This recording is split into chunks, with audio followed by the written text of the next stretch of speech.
नमस्कार, अपना मध्य प्रदेश देख रहा मेरे साथ मैं हूं शंकर दत्त पंत। खबरों की शुरुआत करते हैं। दिल्ली दौरे पर सीएम शिवराज सिंह चौहान है। प्रधानमंत्री नरेंद्र मोदी से सीएम शिवराज ने मुलाकात की है।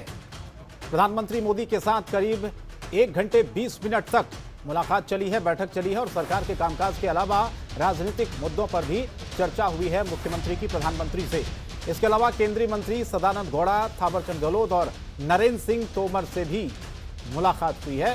तो ये मुलाकात मध्य प्रदेश के मुख्यमंत्री की प्रधानमंत्री से तकरीबन 1 घंटे से ज्यादा की मुलाकात, और इसके अलावा सदानंद गौड़ा, थावरचंद गहलोत, नरेंद्र सिंह तोमर से भी मुख्यमंत्री शिवराज सिंह चौहान ने मुलाकात की है। ये उसी वक्त की तस्वीरें हैं।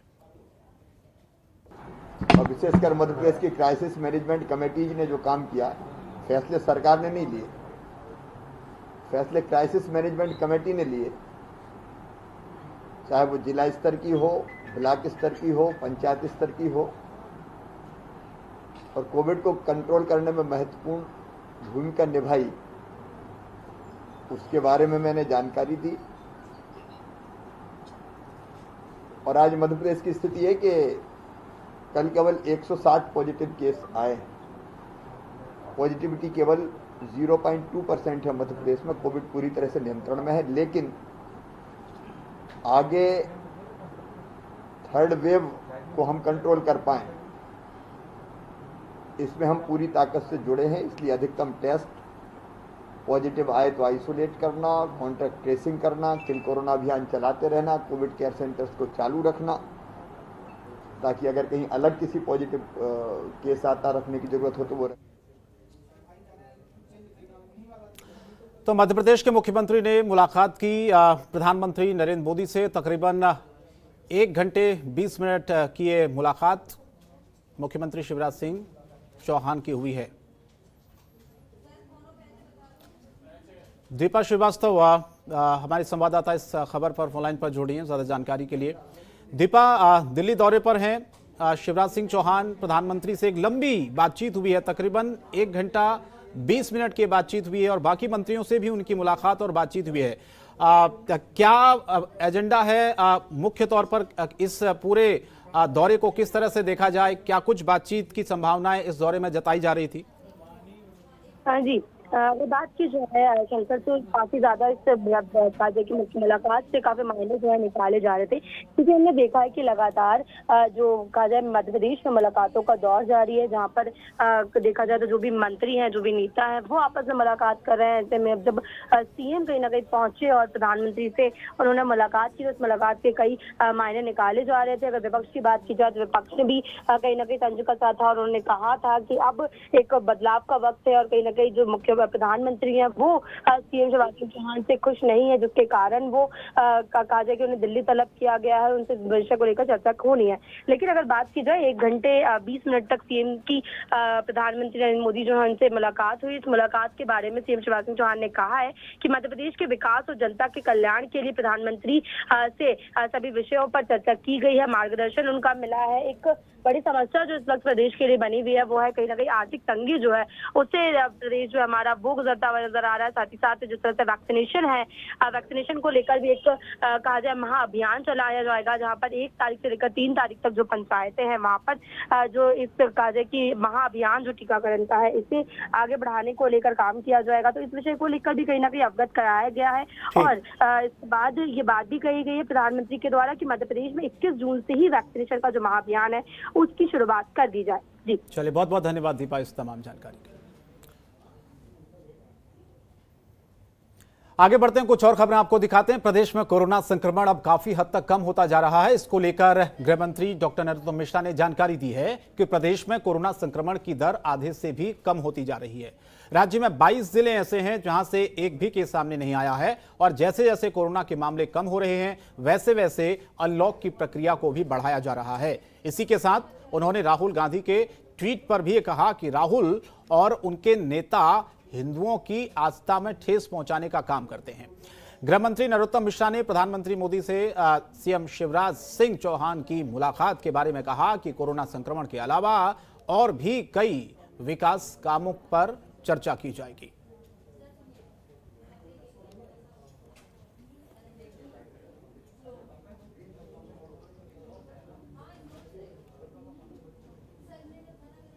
जहां भी हमारी आस्थाओं पर कुठाराघात का अवसर राहुल गांधी को मिलेगा या उनकी टीम को मिलेगा, उनके गुरु दिग्विजय सिंह को मिलेगा, वो छोड़ेंगे नहीं।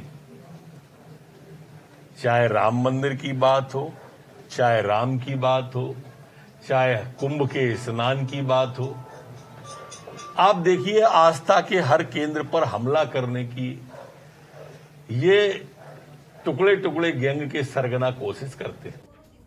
और प्रदेश में कोरोना संक्रमण की दर अब कम हो गई है, जिस वजह से अब प्रदेश में धीरे धीरे अनलॉक की प्रक्रिया भी शुरू होने लगी है। कोरोना संक्रमण के घटते केसों को लेकर चिकित्सा शिक्षा मंत्री विश्वास सारंग ने कहा है कि कोविड कर्फ्यू करीब पूरी तरह से प्रदेश में खत्म होता जा रहा है। वहीं उन्होंने ये भी कहा है कि कोरोना के केस कम हुए हैं। इसका यह मतलब नहीं है कि कोरोना खत्म हो गया है।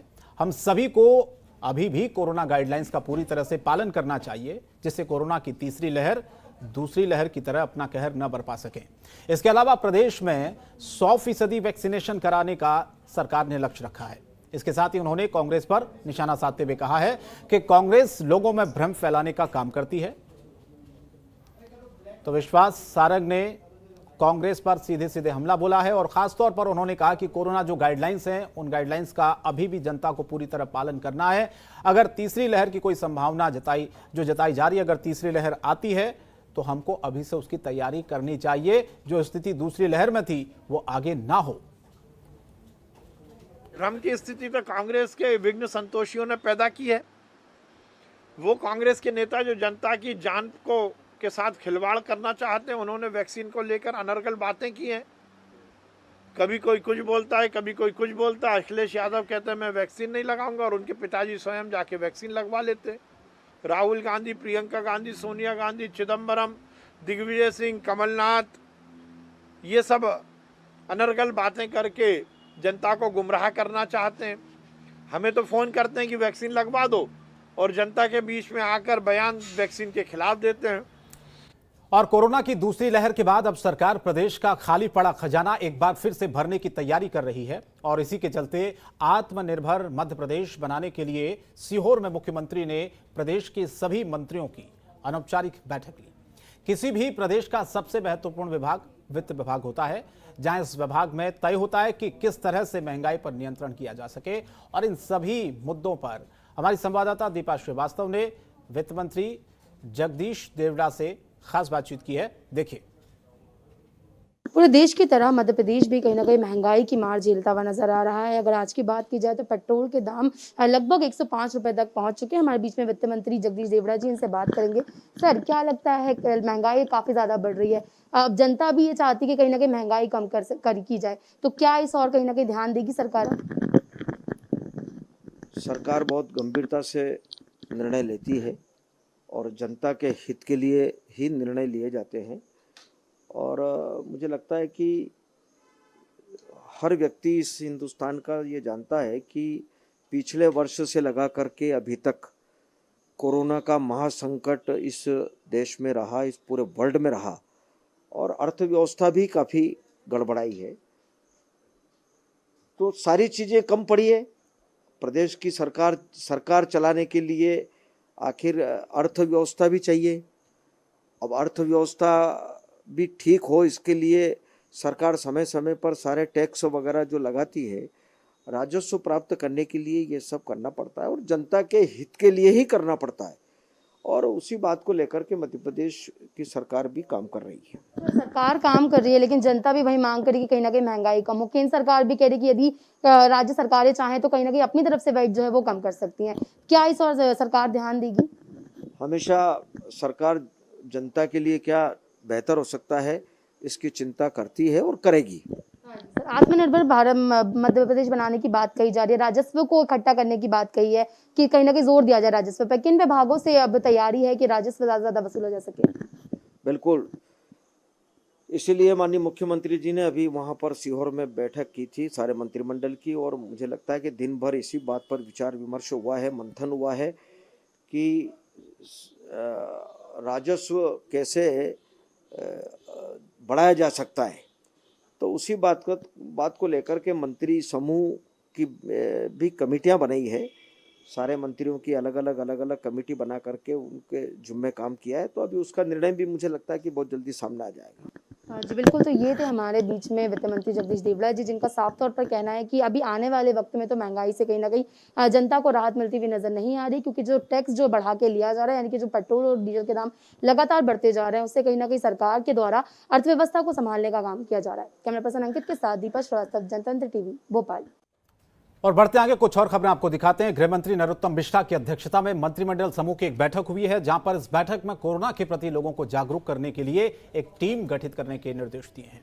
साथ ही बैठक में कोरोना की तीसरी लहर से बचाव और ज्यादा से ज्यादा लोग वैक्सीन लगवाएं, इन सभी मुद्दों पर चर्चा की गई। साथ ही ये भी निर्देश दिए गए हैं कि मंत्रियों की तरफ से दिए गए सुझावी पीपीटी तैयार कर मुख्यमंत्री को सौंपा जाएगा।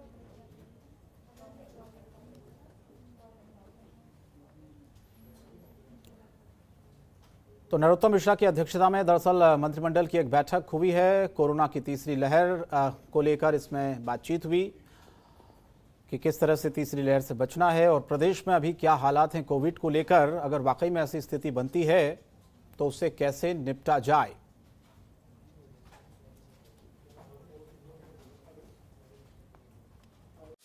खबरों के निष्पक्ष विश्लेषण के लिए सब्सक्राइब करें जनतंत्र TV and press the bell icon. Never miss any update.